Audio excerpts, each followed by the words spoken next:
지난주에 우리 하나님 아버지의 마음에 대해서 말씀을 시작하면서 우리가 하나님이 어떤 분이신가라고 하면 사실 제일 먼저 떠오르는 것이 하나님이 이 세상을 창조하셨다라고 하는 거고요. 그런데 성경을 보니 하나님께서 사람을 창조하시고 그냥 내버려 두신 것이 아니라 우리에게 먹을 것을 주셨다고 말씀을 했습니다. 이렇게 먹는 게 참 중요합니다. 요즘 TV에 예능 프로그램 보면 그런 생각 들 때가 있어요. 아무것도 안 하고 먹는 것만 하거든요. 그냥 먹는 것만 해요. 그러니까 먹으면서 노는 건데 그걸 보는 게 또 그렇게 재밌어요. 그런 거 보면 참 먹는 게 중요하구나라고 하는 생각이 듭니다. 그래서 먹는 게 나쁜 거 아니고 잘 먹어야 됩니다. 잘 먹어야 되는데 하나님 앞에서 먹어야 한다라고 말씀을 드렸습니다. 인간의 죄가 뭐냐? 하나님 앞에서 하나님 안에서 먹지 않은 것, 그게 죄라고 말씀을 드렸습니다. 그랬더니 지난주에 며칠 전에 어떤 권사님 한 분이 물어보시더라고요. 그러면 선악과도 하나님 앞에서 먹으면 되는 거냐? 그러면 죄가 아니냐? 이렇게 물어보시더라고요. 일단 이런 질문 해주시는 게 너무 감사합니다. 뭐 제가 이렇게 말씀을 전했는데 말씀을 어떻게 듣고 계시는구나. 분명히 뭔가 이렇게 질문도 있을 것 같은데 아무 말씀 안 하시면 뭐 물론 지금 아무 반응 없이 이렇게 지금 설교를 듣고 계시는 분들도 계시지만 잘 들어주시는 분들이 많아서 제가 그분들 보면서 그냥 합니다. 구원사님 그러시는 거예요. 본인은 호기심이 많아서 하나님 앞에 딱 한 입만 먹으면 안 되겠냐고, 그냥 맛만 보면 안 되겠냐고 그렇게 하나님을 좀 쪼를 것 같다는 거예요. 하나님 앞에 이렇게 한 입만 딱 맛만 보겠다고 조를 수 있다는 게 하나님을 알기 때문에 그렇게 할 수 있는 겁니다. 우리가 하나님 앞에 가서 뭐든지 할 수 있습니다. 내가 이거 하나님 앞에 가서 얘기하면 벌 받을까 봐 그렇지 않습니다. 그럴 거면 애초에 먹을 거리를 주시지도 않았겠지요. 하나님께서 주시는 먹을거리라고 하는 건 급식이 아닙니다. 그냥 때 되니까 끼니를 때워야 되니까 주시는 먹을거리가 아니라 우리가 그것을 먹으며 풍성하게 살아갈 수 있도록, 뭐 지난주에도 말씀드렸고 다시 말씀드리지만 이것은 제가 단순히 먹는 음식을 이야기하는 게 아닙니다. 하나님께서 우리에게 먹을거리를 주셨다고 하는 건 우리의 삶을 살아가며 우리가 풍성한 삶을 살아갈 수 있도록, 행복하고 복된 삶을 살아갈 수 있도록 우리에게 필요한 것들을 계속 공급해 주신다라고 하는 거지요. 그러니까 그 하나님의 마음이 무엇인지를 알아야, 그래야 먹을 수 있는 겁니다. 지금도 그렇고 또 예수님 시대에도 서기관들과 바리새인들의 율법에 의해서 그랬고, 초대교회에도 바울 서신들을 보게 되면 초대교회가 이 먹는 문제를 가지고 계속해서 교회에 논쟁이나 시험이 있었던 것은 하나님 아버지의 마음을 알지를 못했기 때문에 그렇습니다. 그러니까 우리가 교회가 마찬가지, 우리가 신앙생활하면서 본질이 아닌 것을 가지고 자꾸 뭔가 이야기를 하거나 논쟁을 하거나, 혹은 내가 신앙적으로 하나님 앞에서 마음이 불편한 이유는 하나님의 이 아버지 마음을 이해하지 못하면 그렇게 되는 겁니다. 그러니까 우리가 부활을 준비하면서요, 이제 이번 달 마지막 주일 3월 31일이 부활절인데, 이 부활절을 준비하면서 이 3월 한 달 동안 하나님의 아버지 마음을 알기를 원하는 것은, 그래야 왜 주님이 부활하셨는지에 대해서, 왜 그토록 주님께서 우리에게 부활을 통해 생명을 주기를 원하셨는지 그 마음을 깨달을 수 있을 것 같아서 그런 거죠. 이 부활의 풍성함을 누리는 이 3월 한 달이 되었으면 좋겠습니다.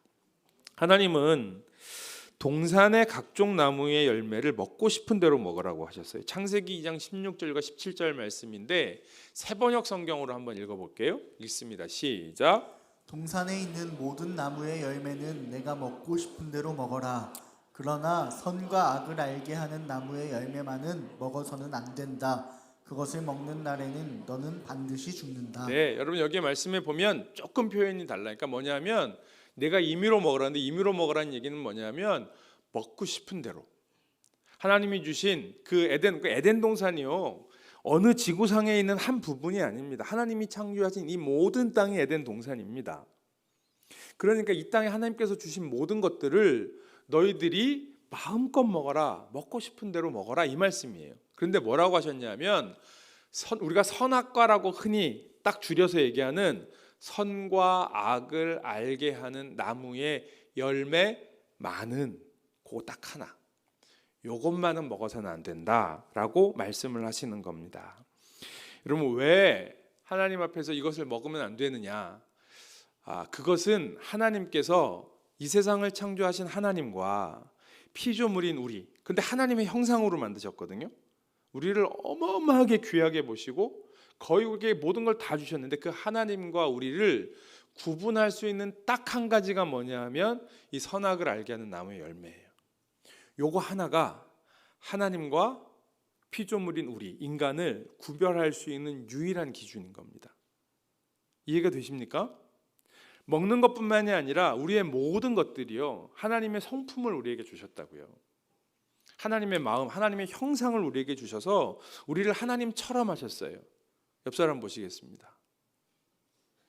당신을 보니 하나님을 보는 것 같습니다. 네, 차마 입으로 얘기하지 못하시는 분들이 있어요.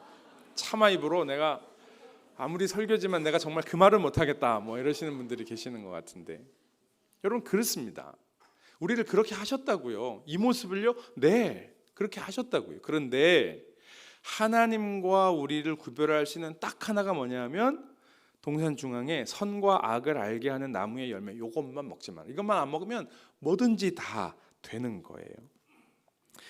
이렇게 하면 이것을 말씀하시면서 뭐라고 얘기하셨냐면 오늘 말씀의 17절 저기 보시면 먹어서는 안 된다. 그것을 먹는 날에는 너는 반드시 죽는다. 하나님은 뭐라고 말씀하시냐면 이것을 먹으면 죽는다라고 했고요. 창세기 3장 5절 말씀에 가면 뱀이 하와를 유혹하면서 했던 말인데요. 한번 읽겠습니다. 시작. 너희가 그것을 먹는 날에는 너희 눈이 밝아져 하나님과 같이 되어 선악을 알 줄 하나님이 아심이니라 그랬습니다. 뱀은 뭐라고 얘기했냐면 너희 눈이 밝아져 하나님과 같이 되어. 그러니까 뱀이 한 얘기는 뭐냐면 이걸 먹으면 너는 하나님처럼 될 거야 라고 하는 거예요. 다른 말이 아닙니다. 눈이 밝아져 하나님처럼 된다는 거예요. 하나님처럼 되는 것과 그 결과 죽는다는 거예요. 인간이요 하나님이 우리를 하나님의 형상으로 만드셔서 하나님의 나라를 누리며 하나님처럼 살 수 있게 하셨는데 다 해도 된다고요. 그런데 뭐만 안 되냐면 하나님처럼 되는 건 안 돼요. 자, 여기서 이 하나님처럼이라고 하는 말이 되게 중요합니다. 자식이요 부모님처럼 되는 거는 좋은 일이에요. 부모님을 닮아가는 것은 좋은 일입니다. 그러나 죄송합니다. 이 표현이 적절할지는 모르겠으나 부모님과 맞먹으려고 그러면 안 됩니다. 그렇죠? 부모님의 자리에 자기가 가서 뭐 아버지나 어머니나 저나 어차피 늙어가는 건데 뭐 이렇게 되면 이제 그 집이 콩가루 되는 거죠. 안 되는 거예요. 분명히 부모님처럼 부모님을 따라가고 부모님과 같이 되어야 하나 부모님의 자리를 자녀가 차지하려고 하면 안 되지요. 마찬가지입니다.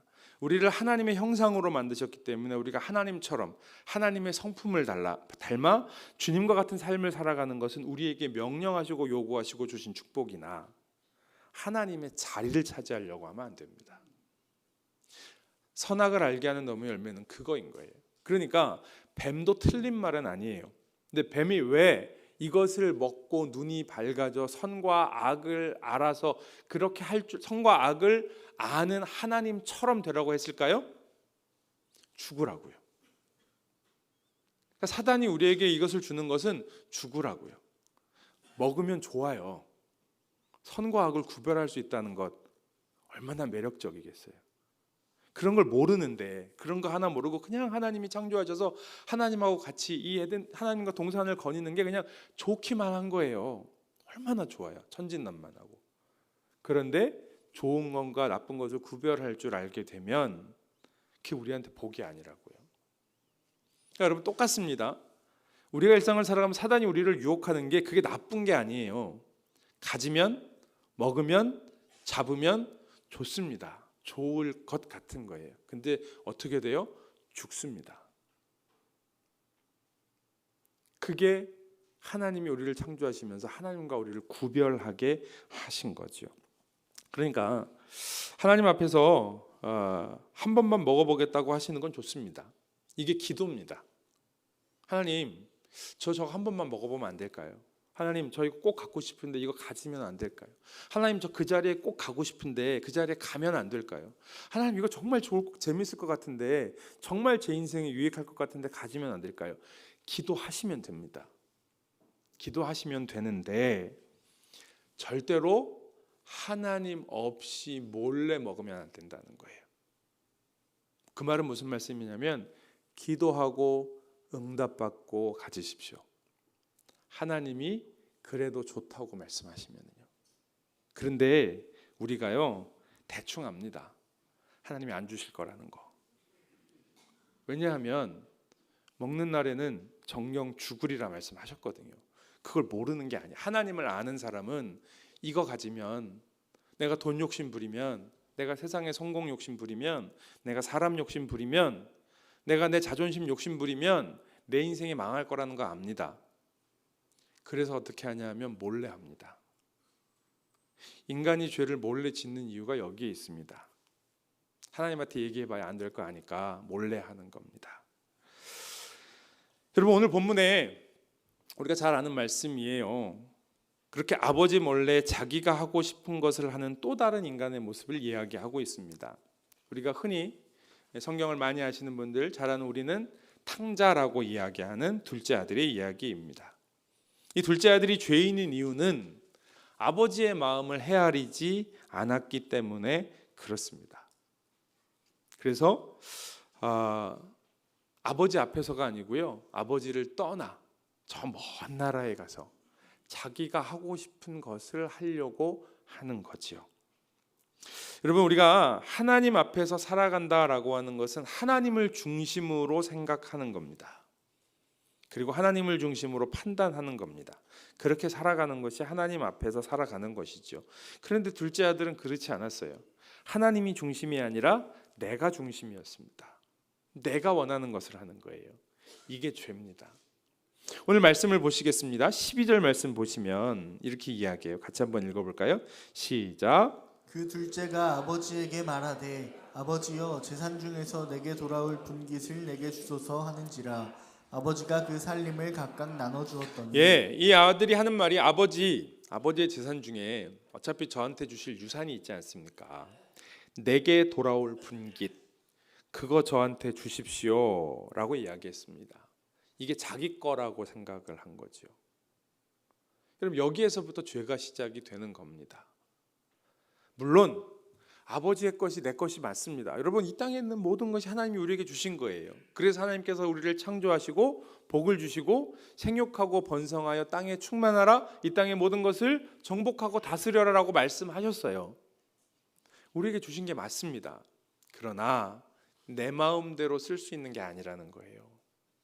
거기에서부터 인간의 죄가 시작된다고 이야기를 하고 있는 겁니다. 내 몫을 가져가겠다, 이게 죄입니다. 하나님이 중심이 아니라, 아버지가 중심이 아니라 내 생각으로 하려고 하는 거죠. 그래서 13절 말씀 보시면요, 같이 읽습니다. 시작. 그 후 며칠이 안 돼요, 둘째 아들이 재물을 다 모아가지고 먼 나라에 가 거기서 허랑방탕하여 그 재산을 낭비하더니 그랬습니다. 그렇게 하니까요, 그걸 가지고 아버지 앞에서 쓰는 게 아니라 아버지를 따라 먼 나라로 갔습니다. 아버지를 따라 먼 나라로 내 것이라고 생각하는, 내 것이 아닌데 내 것이라고 생각하고 아버지를 떠나 먼 나라로 가는 것, 그것을 오늘 성경은 허랑방탕하여 라고 이야기하고 있습니다. 그리고 그 허랑방탕한 삶의 결과는 그 재산을 낭비했습니다. 다 잃어버렸습니다. 여러분, 이것이 죄인의 모습입니다. 여러분, 죄인인 인간은 하나님이 우리에게 주시는 것들, 그것을 잘 쓸 수 있어야 됩니다. 잘 쓴다는 얘기는 뭐냐 하면 규모 있게 썼다, 효과를 잘 냈다, 아니요. 그건 두 번째 문제입니다. 그리고 그건 하나님이 하시는 일입니다. 우리가 하는 일에 어떤 효과가 나타나냐, 어떤 결과를 내느냐는 건 하나님이 하시는 일입니다. 우리가 해야 할 일은 뭐냐면 하나님 앞에서 그 일을 하는 겁니다. 하나님 앞에서 그것을 사용하는 겁니다. 그런데 그렇게 하지 못했을 때 허랑방탕하여 낭비했다고 이야기하고 있고요. 그 낭비의 결과는 참으로 비참합니다.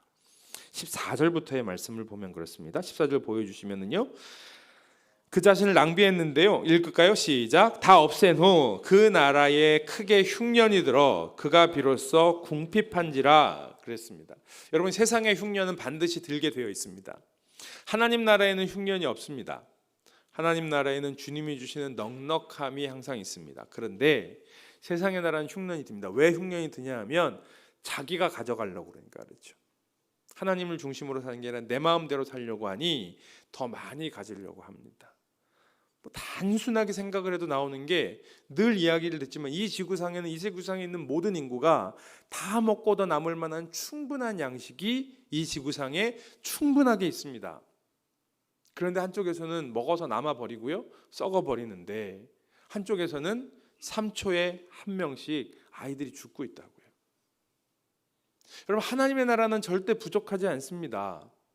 그런데 좀 더 많이, 좀 더 좋은 것을 갖고 싶어하는 인간의 욕심이, 이 죄가요, 이 세상을 흉년으로 만드는 거예요. 그리고 그 흉년이 들 때 하나님을 떠나게 되면, 아버지를 떠나게 되면 궁핍하게 됩니다. 궁핍한 것만이 아니고요, 15절입니다. 읽습니다. 가서 그 나라 백성 중 한 사람에게 붙여 사니 그가 그를 들로 보내어 돼지를 치게 하였는데 그랬습니다. 여러분, 돼지 치는 일 자체가 힘들고 어렵고 더러운 일이지요. 별로 하고 싶지 않은 일입니다. 그런데 이 말씀을 듣고 있는 유대인들에게는 더더군다나요, 돼지는 유대인들에게 부정한 짐승입니다. 먹지도 않을 뿐더러 키우지도 않고 만지지도 않는 짐승인데요. 그런데 그 돼지를 쳐야 하는 거예요. 이 얘기는 무슨 얘기냐면 얼마나 치욕스러운 지금 삶을 살고 있는지 얘기하는 겁니다. 더러워서가 아닙니다. 힘들어서가 아닙니다. 더럽고 힘든 문제가 아니라 그것이 치욕스러운 삶이 된다라고 하는 거예요. 아버지를 떠나 살아가는 비참한 삶의 모습을 보여주고 있는 거죠. 궁핍할 뿐만이 아니라 치욕스러운 삶을 살아가고요. 그리고 16절 말씀에 보면 그가 돼지 먹는 쥐엄 열매로 배를 채우고자 하되 주는 자가 없는지라. 저도 주일학교 때 이 말씀 선생님들한테 듣고 그럴 때는 돼지가 먹는 쥐엄 열매를 먹고 사는 줄 알았어요. 근데 오늘 말씀해 보니까 뭐라고요? 그 쥐엄 열매조차도 주는 자가 없다고 이야기를 하는 거죠. 그러니까 얼마나 비참한 거예요. 그런 삶이 아버지를 떠나 살아가는 아들의 삶이었다고 이야기를 하는 겁니다. 여러분, 하나님 앞을 떠나면 이렇게 비참한 삶을 살아가게 됩니다. 이것이 죄인된 세상을 살아가는 죄인된 인간의 모습이라고 하는 거죠. 그런데 이렇게 죄인된 모습으로 살라고 이 말씀을 주신 게 아니잖아요. 하나님께서는 우리를 죄인이라고, 우리가 죄인인데요, 그렇게 죄인된 모습으로 살라고 우리에게 말씀하시는 것이 아니라 죄인된 우리가, 죄인된 아들이 아버지께로 돌아가야 한다라고 하는 거죠. 기다리고 계신다라고 하는 겁니다. 아버지를 떠나서는 이렇게 비참한 삶을 살 수밖에 없다고요. 그래서 아버지께로 돌아가야 한다라고 하는 건데, 그러기 위해 제일 먼저 알아야 되는 것이 아버지가 어떤 분이신지를 알아야 합니다. 아들은 지금 돼지를 치는 비참한 삶을 살고 있고요. 그 돼지가 먹는 쥐엄 열매조차도 먹을 수가 없는 삶이었는데 아들이 무슨 생각을 했냐 하면요, 17절입니다. 같이 읽겠습니다. 이에 스스로 돌이켜 이르되 내 아버지에게는 양식이 풍족한 일꾼이 얼마나 많은가, 나는 여기서 줄여 죽는구나 그랬습니다. 아들이 무슨 생각을 했냐 하면 아버지를 안단 말이에요. 그러니까 여러분, 아버지를 아는 것과 모르는 것은 어마어마한 차이입니다. 내가 말씀대로 살지 못하고 하나님이 주신 풍족한 것을 누리지 못해도, 그래서 내가 지금 내 삶이 아버지를 떠난 둘째 아들과 같은 삶이라 할지라도, 여러분, 우리가 하나님 아버지를 알 수 있다면, 그래서 지금 예배를 드리고 계신다면, 여러분, 이건 우리에게 어마어마한 은혜입니다. 그게 은혜입니다. 아버지를 아는 것, 그게 은혜입니다. 이 아들은 뭘 알았어요? 아버지에게는 양식이 풍족한 품꾼이 얼마나 많은지. 나는 여기서 돼지가 먹는 주염 열매도 먹을 수 없으나 아버지의 집에는 아버지 집에서 일하는 일꾼들도 풍족한 양식을 먹는데 라고 하는 걸 알았습니다. 사랑하는 성도 여러분, 이것을 아는 것이 하나님의 은혜입니다. 이걸 모르면 돌아올 수가 없지요. 그런데 하나님이 좋으신 분인 것을 아십니까? 믿으십니까? 그게 은혜입니다. 그게 복입니다. 그리고 그 하나님을 알았다면 돌아서야 되는 거죠. 물론 돌아오는데 장애물이 있습니다. 쉽지가 않습니다. 제일 큰 게 뭐였냐 하면 일단 아버지한테 면목이 없는 거지요. 18절 말씀을 한번 19절을 읽겠습니다. 시작. 지금부터는 아버지의 아들이라 일컬음을 감당하지 못하겠나이다. 나를 품꾼의 하나로 보소서 하리라 하고. 아멘. 자, 여기 두 가지가 있어요. 하나는 아버지께로 돌아갈 수 없도록 가로막는 장애물이 있습니다. 뭐냐면 아버지한테 면목이 없는 거예요. 내가 아버지의 아들이라고, 내가 아버지의 딸이라고 불림을 받는 것이 말이 안 된다는 걸 내가 알고 있습니다. 양심이 있으면 그럴 수 없지. 그래서 아버지께로 가지 못하고 아버지께로 가는 것을 포기합니다. 그냥 여기서 이렇게 살다가 말지라고 생각을 하는 거지요. 그게 하나님께로 오지 못하는 장애물입니다. 죄책감이에요. 그런데 이 죄책감은 하나님 아버지의 마음이 아니라 사단이 주는 마음이에요. 아버지는 뭐라고 말씀하시냐면 이거 먹지 마라, 너 이거 먹으면 큰일 나 라고 이야기하시는 거예요. 사단은 너 이거 먹어, 괜찮아, 그럼 너 죽을 거야 라고 얘기하는 거예요. 하나님은 우리가 하나님 앞에 나아오기를 원하셔요. 내가 아버지 앞에 면목이 없어서 그동안 지은 죄 때문에 힘들어서 나오지 못하는 그런 어리석은 삶을 살지를 원치 않으시는 거예요. 여러분 생각해 보세요. 이 둘째 아들을 보는 아버지의 마음이 어떻겠습니까?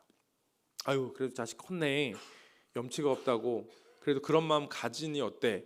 이런 마음이겠어요? 아니면 아버지께 나와서 필요한 걸 이야기하면 되는데 그걸 얘기하지 않고 혼자 끙끙대는 것을 보면서 속상한 마음이겠어요?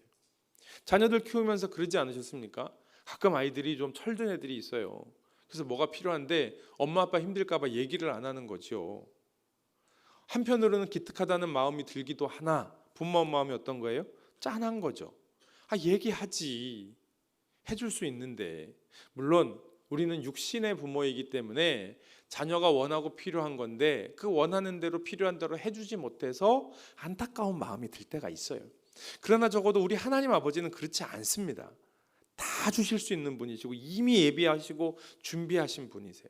그런데 내가 아버지께 염치가 없어서요, 그래서 아버지께로 돌아오지 못하면, 내가 아버지의 아들이라 아버지의 딸이라 불리움을 받지 못할 거라는 생각 때문에 그냥 그곳에서 주염 열매도 먹지 못하고 비참한 삶을 살아가고 있으면 기다리는 아버지의 마음이 어떻겠냐고요. 그런데 여기에 가능성이 있고 소망이 있습니다. 그게 뭐냐면 나를 품꾼의 하나로 보소서 하리라. 여러분 이게 잘한 게 아닙니다.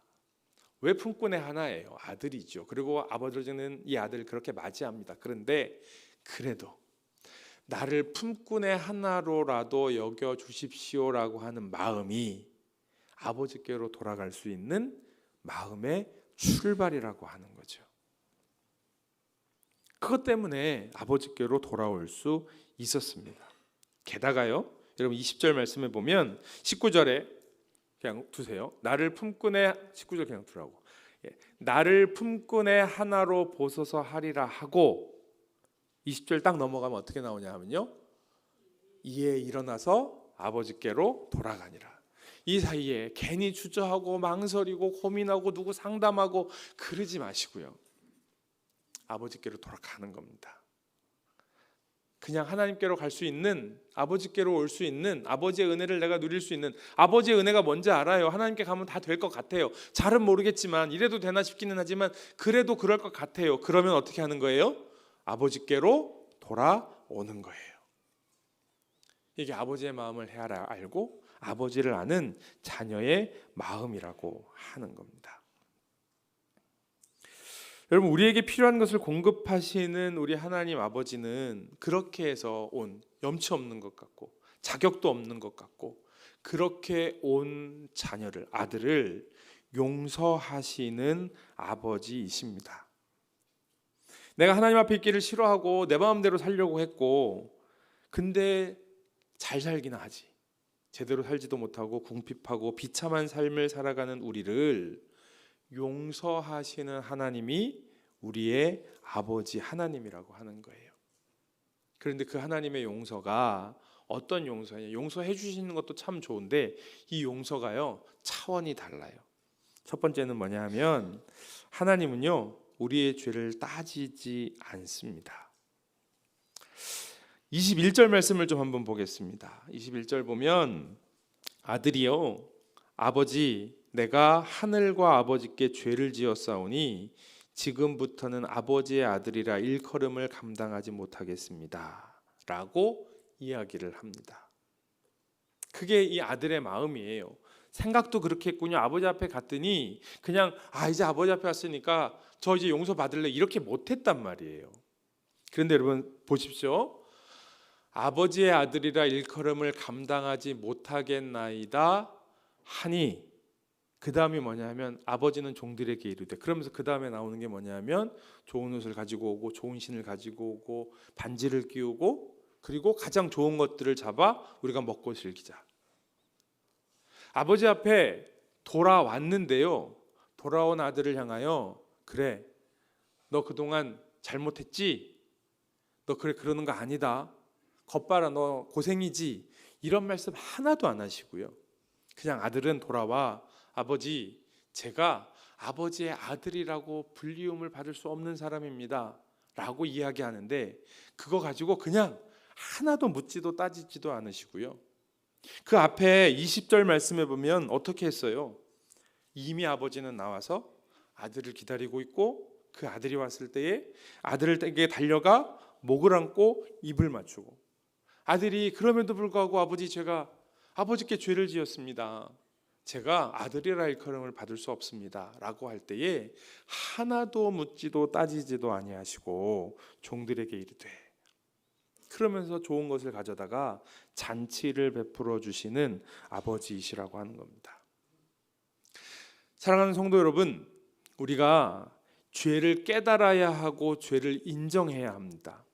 그래야 죄의 용서가 있습니다. 그런데 이걸 기억하셔야 돼요. 내가 죄를 깨닫고 죄를 인정해야 되는 시점이 있습니다. 아버지께로 돌아가기 전에 죄를 깨닫고 죄를 인정하는 겁니다. 그런데 내 죄를 깨닫고 인정하고 아버지께로 돌아오면 이제는 내가 지었던 죄를 붙들고 씨름할 필요가 없습니다. 그 죄의 무게와 그 죄의 값을 묻지 않으신다라고 하는 사실이에요. 그거 하나도 없이, 그건 이미 우리 예수님께서 십자가에서 그 죄를 다 지셨어요. 그래서 그 죄에 대해서 묻지 않으십니다.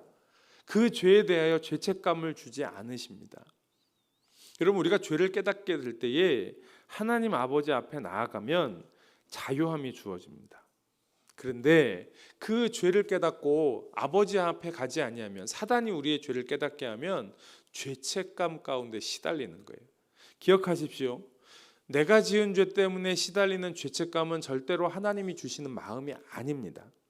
죄를 깨닫고 죄를 인정하는 것은 분명히 그렇게 해야 합니다. 그러나 그 죄에 사로잡혀 살아가는 것은 하나님 아버지의 원하시는 마음이 아니라고 하는 거죠. 용서하십니다. 용서하시는 것뿐만 아니라 아버지는 종들에게 이르시되 제일 좋은 옷을 입히고 손에 가락지를 끼우고 발에 신을 신기고 살찐 송아지를 끌어다가 잡아라. 우리가 먹고 즐기자. 그러니까 돌아온 아들을 보고 아버지가 한 일은 측은히 여겨 달려가 목을 안고 입을 맞추고 종들에게 가장 좋은 것을 가지고 오라고 하는 거죠. 우리 하나님은 항상 가장 좋은 것을 주시는 하나님이십니다. 용서하기 싫은데 그래도 내 새끼니까 어떡하겠어.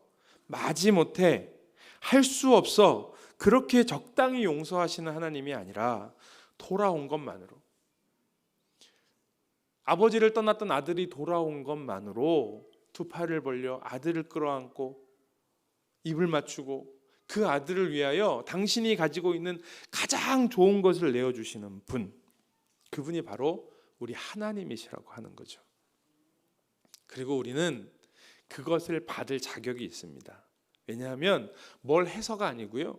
우리는 하나님 아버지의 아들이고 하나님 아버지의 딸이니까요. 하나님 아버지의 자녀니까요. 우리는 그렇게 할 수 있는 겁니다. 여러분, 구원받는다라고 하는 것은 내가 종이 됐다가 아들이 됐어요. 근데 집을 나갔다 돌아오면 다시 또 종이 됐다가 집에서 좀 어떻게 잘하면 아버지 눈에 드시면 그러면 다시 아들이 됐다가 또 집 나가면 종이 됐다가 돌아오면 너 한번 보자. 그거 한 3-4번 정도 하면 이제 아웃. 이런 게 아니에요. 그냥 우리가 하나님을 아버지로 여겼으니 우리는 하나님의 자녀인 겁니다. 하나님의 아들과 딸인 거예요. 그 하나님 아버지의 것을 다 누릴 수 있습니다. 어떻게 하면요? 하나님 아버지 앞에서. 몰래만 안 하시면 돼요. 몰래만. 아내나 남편이 그렇게 싫어하니까 몰래 하신다며요. 남편이 싫어하는 건 몰래 사잖아요. 그죠? 아내가 싫어하는 건 몰래 사고 이렇게 하잖아요. 그렇게 안 하면 된다고요. 이렇게 안 하면. 그러니까 교회가 그런 것 같아요, 여러분. 우리가 교회 안에서 다 이야기하고 다 나눌 수 있어야 합니다. 그렇게 하지 못할 거라면 안 하면 되는 거죠. 굳이 그거 말고도 하나님이 우리에게 주시는 풍성한 것, 좋은 것들이 얼마나 많은데요. 하나님 우리에게 가장 좋은 것을 주시는 하나님, 그 용서라고 하는 거죠. 그리고 여러분, 이렇게 둘째 아들을 맞이할 때 그냥 맞이하는 것으로 끝난 게 아니더라고요. 24절을 볼게요. 같이 읽겠습니다. 시작. 이 내 아들은 죽었다가 다시 살아났으며 내가 잃었다가 다시 얻었노라 하니 그들이 즐거워하더라. 아멘. 자, 여러분, 그렇게 해서 이 아버지가 기뻐하는데요. 그들도 즐거워했대. 여기 그들은 누굽니까? 그 주인의 말을 따라 좋은 것을 가져오고 아들에게 필요한 것들을 입히고 했던 그 일꾼들, 그 동네 사람들이요. 집 나갔던 아들이 돌아왔어요. 아버지와 하나가 됐어요. 아버지의 용서를 받고 그것을 누려요. 이렇게 하니까 그 모든 사람들이 즐거워하는 거죠. 이게 하나님 아버지의 용서입니다. 그러니까 내가 하나님의 용서를 받고 그 용서를 누리면 나만 좋은 게 아니에요. 온 교회가 좋아하고요. 또 우리 가정이 복을 받고요. 우리 교회가 하나님이 우리에게 주시는 용서와 그분의 그 가장 좋은 것을 주시는 용서와 사랑을 누리면 세상이 우리 교회를 보고 하나님의 사람들을 보고 즐거워하고 기뻐하고 그 하나님께로 돌아올 수가 있는 거죠. 그러니까 여러분, 내가 누군가를 용서하는 것도 중요하지만 나에게 허락하신 용서를 받을 줄 아는 것도 중요합니다. 그래야 내가 행복하고 그리고 주변이 행복할 수 있습니다. 하나님이 우리에게 주시는 용서와 축복을 풍성하게 받아 누리는 우리가 되기를 바랍니다. 주변에 있는 사람들이 다 즐거워했다니까요. 딱 한 사람만 빼고요. 누가 즐거워하지 못했습니까? 아버지의 다른 아들, 큰아들이었죠. 여러분, 큰아들의 입장에서 나름 억울했을 수 있습니다. 그래서 29절 말씀에 보면 아들이 아버지에게 이렇게 얘기해요. 내게는 염소 새끼라도 주어 나와 내 벗으로 즐기게 하신 일이 없더니 내가 여러 해 동안 아버지를 섬겨 아버지가 나에게 주신 명을 내가 거역한 적이 없는데 나한텐 염소 새끼 한 마리라도 주어 나와 내 벗을 즐기게 하신 일이 없더니 라고 투덜댑니다. 그런데 12절 말씀 보세요. 12절 말씀 보시면 둘째가 아버지의 재산 중에 내가 돌아올 분깃을 내게 주소서 하는지라 아버지가 그 살림을 어떻게 하셨어요? 각각 나누어 줬어요. 큰아들이 받았을까요? 못 받았을까요? 받았을 겁니다. 그런데 자기는 못 받았다고 얘기하는 거죠. 물론 그런 얘기 할 수 있어요. 그래도 저놈은 자기 받은 걸 가지고 가서 다 허랑방탕하게 낭비했는데 나는 아버지 옆에서 아버지가 주신 명을 거역한 일이 없었는데 어떻게 같을 수 있습니까? 라고 말하는 거지요. 그러나 내 아버지의 아들이고요. 그리고 나의 동생입니다. 여러분, 우리가 다른 성도를, 교회 안에서 성도들을 바라보는 게 그겁니다. 우리 하나님의 가족이고요. 내가 하나님 앞에 용서를 받았듯이 저 사람도 하나님께 용서를 받은 사람이에요. 그 사람의 행동이 나에게 상처가 되었다 할지라도. 그러니까 잘해서 용서하는 거 아니고요. 내가 용서할 마음이 있어서 용서하는 거 아니에요. 내가 받은 용서를 내가 알면, 이렇게 나를 무조건 용서하여 주시고 이렇게 나에게 가장 좋은 곳으로 채워주시는 그 하나님을 알면 동생한테 그러면 안 되는 거잖아요. 이게 성경의 이야기죠. 그럼에도 불구하고 왜 형은 그랬을까요? 28절 말씀에 보면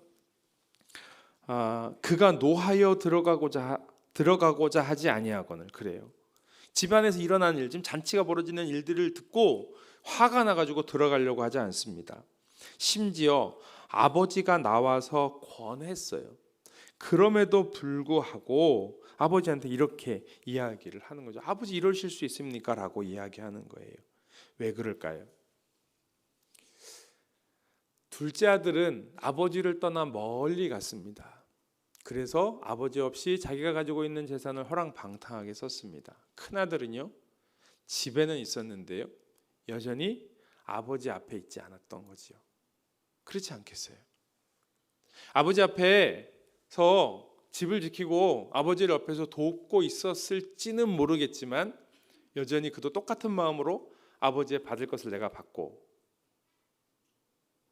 아버지 없이 내 마음대로 내 뜻대로 살아가려고 하는 거지요. 그렇게 되면 아버지의 용서를 받는 동생을 받아줄 수 없게 될 것 같습니다.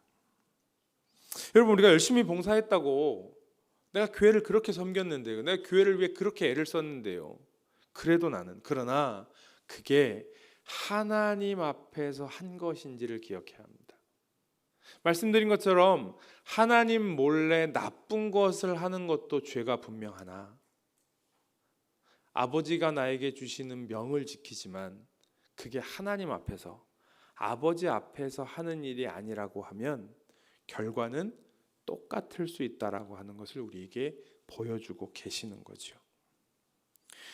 아버지는 이야기를 합니다. 32절에 내 동생은 죽었다가 살아났고 내가 잃었다가 얻었는데 우리가 즐거워하고 기뻐하는 것이 당연하지 않겠니? 라고 이야기를 하시는데요, 그것을 받아들이지 못한다면, 그것을 함께 기뻐하지 못한다면 마태복음 25장 30절에 있는 것처럼 그에게 남은 것은 거기서 슬피 울며 이를 가는 것밖에 없는 거죠.